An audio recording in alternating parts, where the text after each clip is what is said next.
ৰাতিপুৱা বৰষুণ দিলে ল'ৰা ছোৱালী কান্দিব লগা হয় পানীত পৰি চাইকেল ভাঙি বেগ পৰি কিতাপ চিতাপ নষ্ট হৈ যায়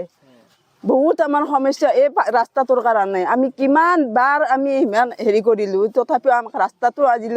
ৰাস্তাটোৱে আমাৰ নহ'ল আজি আমি নিজে পইচা হেৰি কৰি পেলাই আজি এনেকৈ হেৰি কৰিব লগা হৈছে বহুত বাৰ আমি পঞ্চায়তত গৈছোঁ বা কমলপুৰ সমষ্টিৰ দিগন্ত তাতেও গৈছোঁ দিম বুলি কৈ পেলাই আজিলৈ ৰাস্তাৰ হেৰিয়েই নাই আমি আমাৰ কমলপুৰ ৰাজহ চক্ৰৰ অন্তৰ্গত কমলপুৰ সমষ্টিৰ অন্তৰ্গত এই ৰাজহ চক্ৰটোৰ বৰমাৰী গাঁৱৰ বাসিন্দা হওঁ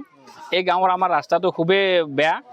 ৰ'দ দিলেও আমাৰ ৰাস্তাৰে অহা যোৱা কৰিব নোৱাৰি আৰু বৰষুণ দিলেতো একাঠো পানী হয় ৰাস্তাত আৰু বোকা হয় যাৰ কাৰণে আমি স্কুল কলেজৰ ল'ৰা ছোৱালী স্কুলত যাব নোৱাৰে